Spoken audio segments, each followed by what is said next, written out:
un événement. Une façon pour nous de vous introduire cette émission Tremple Chaud.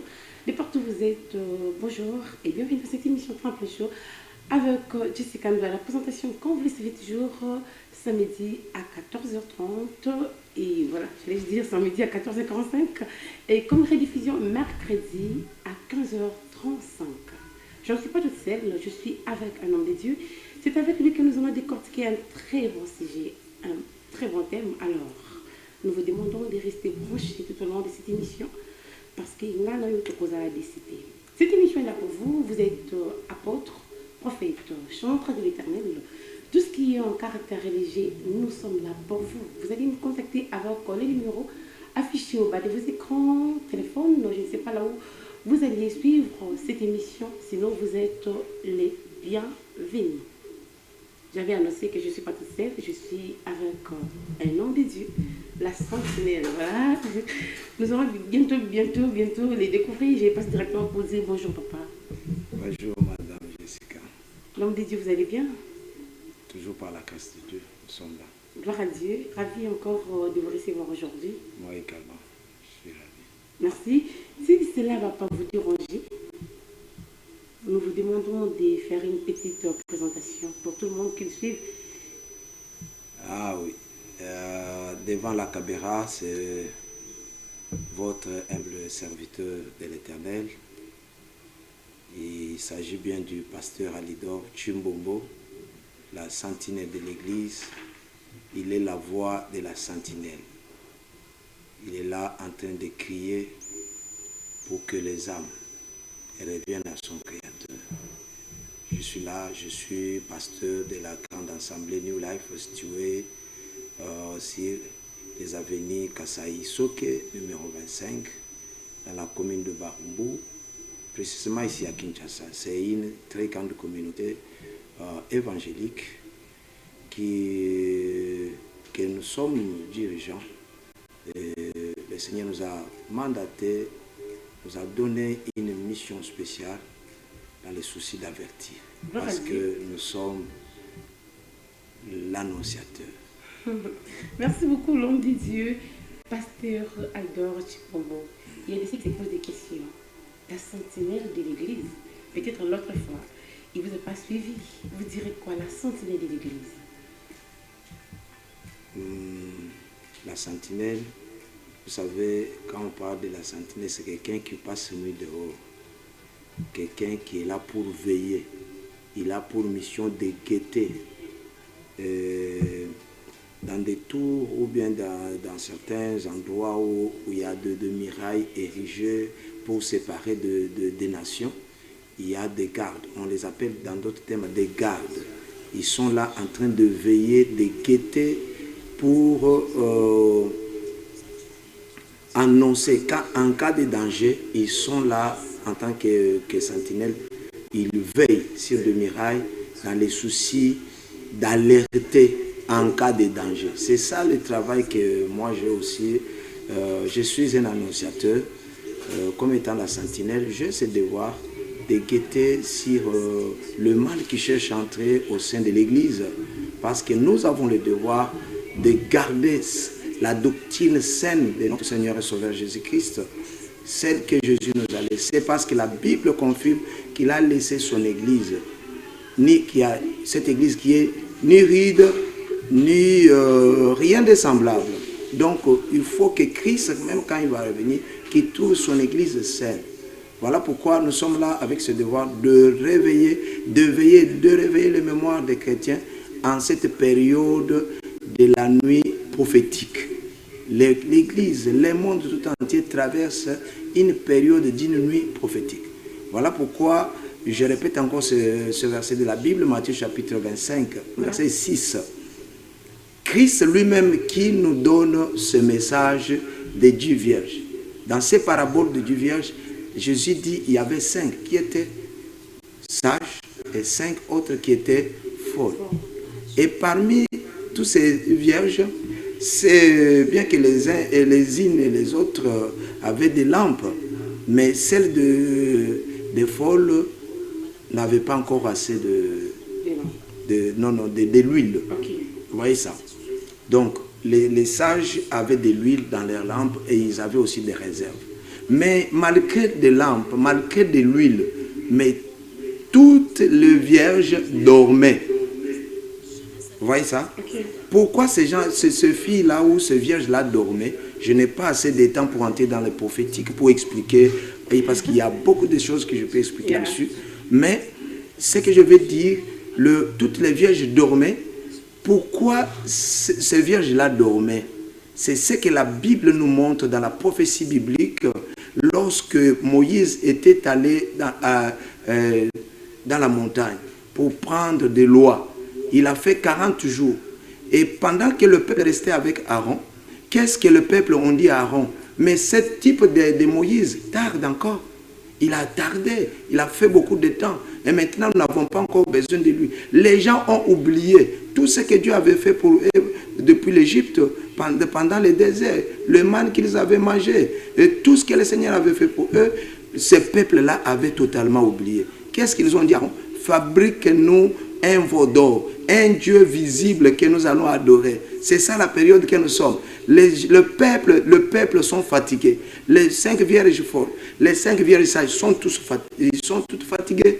Ils sont en train de somnoler. Et c'est pendant cette période, qu'est-ce qui les fait somnoler? Ce sont des prédications, des enseignements faux. Oh là là. Qui naissent tous les jours ici. Et parmi des enseignements, il y a ceux qui disent que Jésus est déjà venu. D'autres, Jésus n'est pas venu. D'autres disent tel est Dieu, tel prophète est Dieu. Les peuples sont en confusion. Et d'autres disent que Jésus-Christ est prophète comme tout le monde. Mais oui, Jésus, c'est un simple prophète. Voilà. Il n'a pas sa place, son temps est déjà parti. Il y a ceux qui vous disent Jésus avait des tatouages. Il y a plusieurs des enseignements, plusieurs des enseignements qui naissent, qui viennent du monde kabbalistique, dans les soucis d'endormir le peuple de Dieu pour qu'ils ne connaissent pas le véritable Dieu. Voilà pourquoi en ce moment, et ce sont des choses que la plupart des chrétiens aiment, là où on fait sortir des choses dans des corps de gens, on fait sortir des poissons dans des corps de gens, là où des clous, des marteaux, des choses bizarres qui sortent dans des corps de gens, c'est là où les gens affluent. Mais là où la véritable parole de Dieu est enseignée, vous ne verrez pas assez de gens. Mais c'est difficile, l'homme de Dieu, comme l'autre fois, on a fait une émission ici avec vous, c'était le samedi passé. On a reçu des messages qui disaient avec d'autres personnes, l'homme de Dieu nous a dit, je ne peux pas être là où un aveugle conduit, je ne peux pas être conduit par un aveugle, mais comment est-ce que je vais quitter? On m'appellera comme peut-être un fils rebelle, on me dira peut-être que je n'aime pas mon pasteur. Il y a des messages tellement qu'on a reçus partant de ces messages. Il y a d'autres personnes qui se disaient, comment est-ce que je vais faire? Je sortirai comment dans cette église? C'est là où je suis grandi là. Il y a tellement de messages. Non. Et vous les direz comment? Moi, je vais leur conseiller. Ce qui nous lie à l'église, c'est l'homme de Dieu. Premièrement, c'est la parole de Dieu. Ce qui nous lie à l'église, c'est la parole de Dieu. L'évangile qui est prêché dans cette église-là.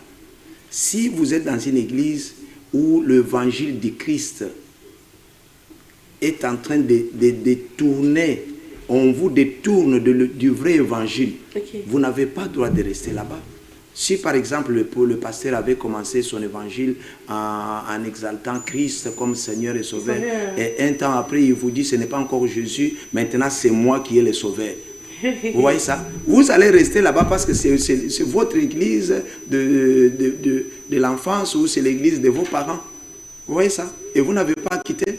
Vous êtes dans une église. Parce que je viens de vous dire ici que ce qui nous lie à l'église, tout d'abord, c'est l'évangile de Christ. Le nom de Jésus-Christ qui est enseigné là-bas. Parce que l'homme de Dieu vient après. Le musique et consort, ça vient après. Mais premièrement, c'est l'évangile de Jésus qui nous lie dans une assemblée. Alors, dans une assemblée où vous trouvez que l'évangile de Christ n'est pas encore enseigné convenablement, pourquoi vous devez rester là-bas? Et à part ça, l'apôtre Paul dit, soyez mes imitateurs. Nous sommes dans une église où le pasteur est le miroir de nous tous. Mais quand on regarde le pasteur, même, vous voyez, moi j'ai toujours dit, avant d'enseigner la parole de Dieu que j'amène aux gens, tout d'abord je me regarde moi-même par rapport à ce que je vais dire. Est-ce que moi-même je conviens à ce que je prêche aux autres? Et si je ne conviens pas, pourquoi? C'est pourquoi vous voyez dans cette période, la plupart des pasteurs ne touchent pas encore l'aspect de la repentance. Surtout ça. Ils n'ont pas encore besoin.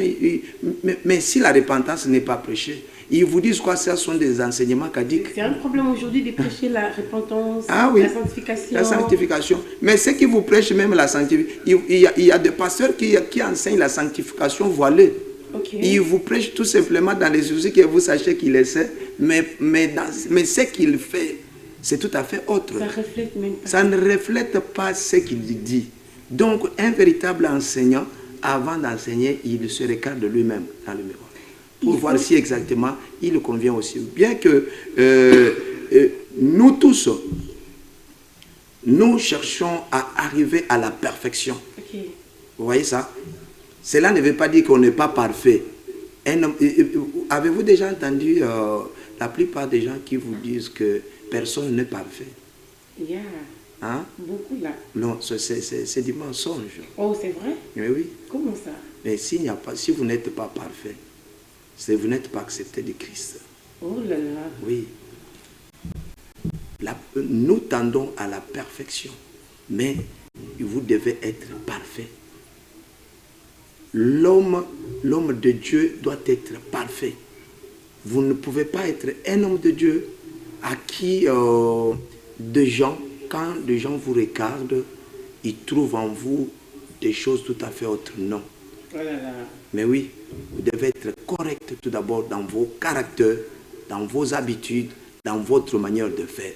Que ce soit chez vous à la maison, que ce soit dans votre entourage, que ce soit partout où vous êtes, vous devez être remarquable parce que nous reflétons l'image de Christ. Nous sommes la lumière du monde. La lumière. Un homme de Dieu, c'est une maison bâtie sur la montagne. Les yeux de tout le monde. Okay. Les yeux de tout le monde, une maison bâtie sur la montagne. Nous sommes la lumière. Vous êtes la lumière. Êtes-vous vraiment la lumière comme Pasteur Aldor Chimbombo vient de le dire, ou soit vous le faites seulement pour faire semblant. Par hypocrisie. Par hypocrisie, c'est tout ça. Parlons de notre thème, notre sujet du jour. Oui. Le rôle de la prophétie et son accomplissement dans les récits littéraires. Partons de ces sujets, de ces thèmes nom de Dieu. Je ne sais pas, vous comprenez quoi d'abord? Bon, je comprends, il y a des volets. Okay. Le premier volet, il s'agit du rôle de la prophétie. Okay. Et le deux, c'est de son accomplissement. Comment cette prophétie qui a été dite peut s'accomplir et que même quand elle s'accomplit, comment les gens reçoivent cela. Donc, allant du rôle de la prophétie. Okay. La prophétie, en soi, c'est un message inspiré venant de Dieu, que Dieu a donné à un prophète qui a été choisi et appelé par Dieu lui-même. Parce qu'il y a des gens qui prennent leur propre pensée et ils donnent aux gens tout en disant que cette pensée vient du Seigneur. C'est voilà pourquoi j'ai commencé par là, pour dire au peuple de Dieu que quand on appelle quelqu'un un prophète, il ne s'est fait pas prophète. Il a été appelé de Dieu, choisi de Dieu pour prendre ce qui est de Dieu, un message inspiré, pas n'importe quel message.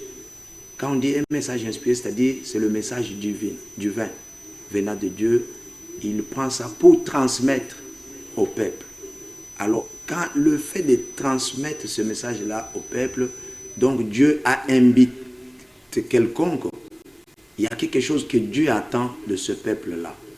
Donc, le message, quand le message vient au peuple de Dieu, il y a plusieurs rôles que ce message-là peut jouer au peuple, dans une nation, dans une famille, dans une communauté, des choses comme ça. Alors, parmi